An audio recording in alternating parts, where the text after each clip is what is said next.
entrer dans l'assemblée des saints, prêcher. Un faux converti peut rentrer dans l'assemblée des saints, devenir diacre. Donc ce n'est pas un païen, ce n'est pas quelqu'un qui ne croit pas en Dieu, mais c'est quelqu'un qui n'est pas converti. Voilà pourquoi j'avais voulu que nous puissions faire la différence entre un païen et un faux converti. Un païen, c'est quelqu'un qui n'a pas encore cru en Dieu ou qui ne croit pas en Dieu. C'est quelqu'un qui ne connaît pas en Dieu, qui est au loin de la foi.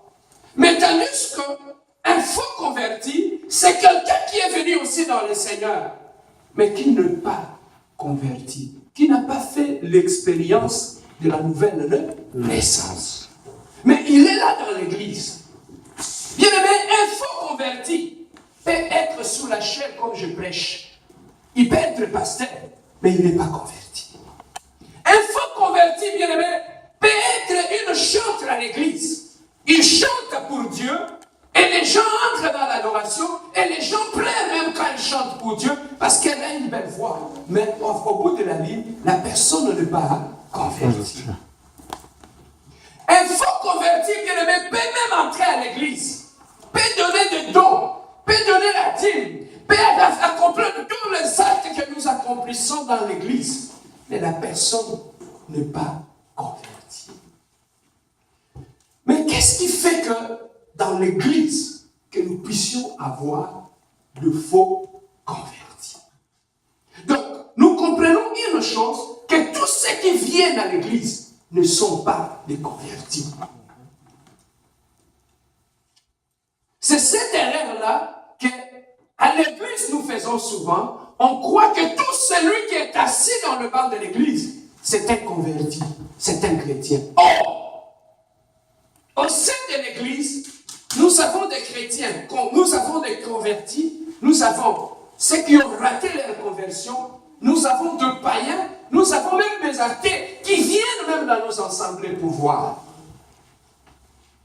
Alors, qui est réellement, d'où vient le faux converti? Bien aimé, la fausse conversion a pris sa naissance. La Bible nous dit, pour que quelqu'un puisse donner sa vie à Dieu, on lui a lui présenter l'évangile. En lui présentant l'évangile, et cette personne-là va accepter le Seigneur Jésus-Christ comme Seigneur et Sauveur dans sa vie. Et ensuite, la personne donne sa vie à Dieu, devient un enfant de Dieu. Donc, on lui avait d'abord présenté l'évangile. Bien aimé, nous devons comprendre une chose. Qu'est-ce qui a fait que celui qui était païen puisse devenir enfant de Dieu? Qu'est-ce qui avait fait que celui qui ne connaissait pas Dieu, qui était athée, puisse connaître Dieu? C'est tout simplement parce que, bien aimé dans le Seigneur, on avait présenté à cette personne-là l'évangile de Jésus-Christ. Est-ce que quelqu'un peut dire Amen? Amen. Donc, le seul fait qu'on avait présenté à la personne l'évangile de Jésus-Christ, et cette personne-là, automatiquement, est devenue chrétien. Donc, si la personne a eu du mal à devenir chrétien, c'est tout simplement, on lui avait présenté un faux message. Donc, lorsque on nous a présenté un faux message, ça peut faire en sorte que nous puissions rater aussi notre conversion aussi. Amen, hein? Amen. Donc, la fausse conversion peut prendre sa naissance tout simplement parce qu'on nous a enseigné un message qui est erroné. Amen, hein? Amen. Je vais donner un exemple. Le thème que nous exploitons aujourd'hui, je l'ai intitulé « Les dangers de la fausse conversion ». Alors, comment un faux message peut engendrer un faux converti? Lorsque moi, par exemple, je suis évangéliste, je viens prêcher la bonne nouvelle. J'ai dit, on avait vu ça comme au pays, quand les gens disaient, Neko, Yagana Yesu, au voyage, et la personne qui vient à Jésus pour le voyage, la personne vient à Jésus parce qu'il lui manque d'argent. On lui a dit, viens à Jésus, tu vas avoir là. Et cette personne qui est venu dans l'église, il est venu uniquement pour un but, c'est avoir des... Donc ça n'a rien à voir avec sa conversion. Amen. Hein? Tu vois comment le faux message peut engendrer un faux converti. Amen. Hein? Donc, c'est le message qu'on nous présente qui peut faire de nous des chrétiens. Donc, c'est aussi un faux message qui peut faire de nous de faux convertis. Amen. Hein? Alors, c'est la plupart, c'est ce message-là que des fois, au pays, nous avions vu et qui avait pilé, il y avait beaucoup de messages. Bien aimé, pourquoi tu souffres? Viens Jésus.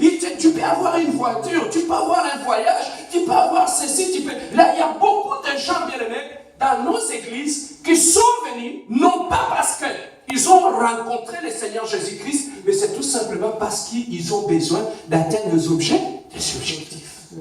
Amen. Hein? Alors, une personne qui n'est pas venue pour Jésus, dans l'église, et que ce soit dans l'église, bien aimé, quel que soit l'évangile qu'on le prêche, ça va passer par les oreilles. Son objectif, il a des objectifs à atteindre. Je donne un exemple. On m'invite à une fête, par exemple, d'anniversaire. Je ne connais même pas la personne, mais on m'amène. J'arrive à la fête d'anniversaire, je m'assois, mais j'ai faim. Un ami me dit, Bia, viens, on va aller à la fête d'anniversaire. On a préparé là-bas. Viens, tu vas manger. Alors, moi, lorsque je pars à la fête, celui qui fête son anniversaire, quand il me voit, il va croire que je suis venu pour fêter avec elle. Mais moi, dans ma tête, je ne la connais même pas. Je ne vais pas pour fêter avec la personne. Mais moi, mon objectif, c'est aller manger. Alors, même lorsqu'on s'assoit dans la fête, tous les tralala qu'on fait dans la fête, qu'on chante, ça me dit absolument. Hein? Pourquoi moi, mon objectif, hein? Manger d'abord. C'est ça ce qui se passe dans nos églises. Donc, on peut pas prêcher. On peut te prêcher la vie éternelle. On peut te dire que Jésus-Christ revient bientôt. Ça rentre là, ça passe pas. Ça rentre pas. Mon objectif, c'est je suis venu pour avoir le visage. Amen. Hein? Voilà comment nos églises sont remplies par les gens qu'on croit qu'ils sont convertis, mais ils ne sont pas convertis. Alors, comment moi, j'ai besoin d'un visa pour aller, par exemple, en Europe. Même lorsqu'à l'église, on me dit, frère Serge, va nettoyer les toilettes. Je vais aller nettoyer. Oui. Mais je ne nettoie pas les toilettes parce que j'aime Jésus. Non. Je nettoie les toilettes parce que j'ai... Tu vois comment on a des zèles dans nos églises? On croit que cette personne-là est zélée. Non, non. Ces frères-là, quand ils servent Dieu, non. Mais le frère, le frère sert Dieu parce qu'il a un objectif. Amen. Hein? Voilà la première des causes qui fait en sorte que dans nos églises, les gens ne sont pas convertis. Ils viennent pour leur objectif. Je peux même être pasteur comme je prêche là. J'ai besoin, on me dit, frère Serge, viens, tu peux devenir pasteur. En devenant pasteur, tu peux gagner facilement ta vie. Au lieu de rester comme ça, viens, prends ta Bible, tu peux gagner ta vie. Regarde l'autre, il a acheté des maisons, il a acheté des voitures. Mais moi aussi, je prends ma Bible. Je commence à prêcher, je commence à crier. Les gens vont dire, ce pasteur-là, il est fort, il est puissant. Mais mon objectif, ce n'est pas que je puisse prêcher l'évangile ou servir Dieu. Mais mon objectif, c'est... avoir des voitures, acheter des maisons. Et c'est ça que tu vois, tu peux voir un pasteur qui est attaché à toi. Il te suit, il t'appelle, il est tout le temps attaché à toi. Tu crois qu'il t'aime? Non, il t'aime pas. Tu crois qu'il se soucie de ta foi? Non. Son objectif, il sait qu'elle dit, mais au Bimamana. Amen. Tu vois? C'est ça. Et le jour que tu vas arrêter de donner, c'est fini. Des fausses prophéties.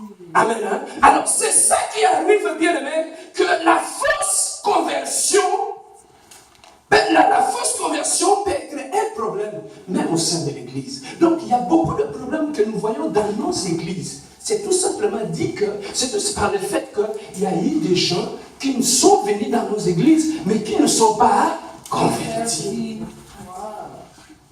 Amen. Hein? Amen. Trop souvent, on confond cela.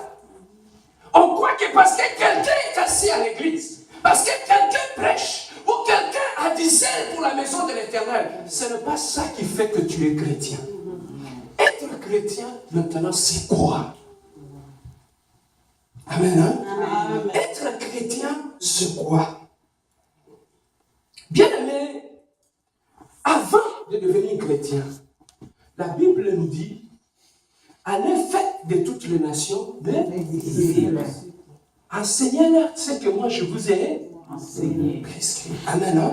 Amen. Alors, en partant, Jésus-Christ avait donné cette recommandation à ses disciples. Allez faites de toutes les nations mes disciples. Alors, lorsque Jésus-Christ reviendra, il viendra chercher qui? Ses disciples. Amen. Hein? Amen.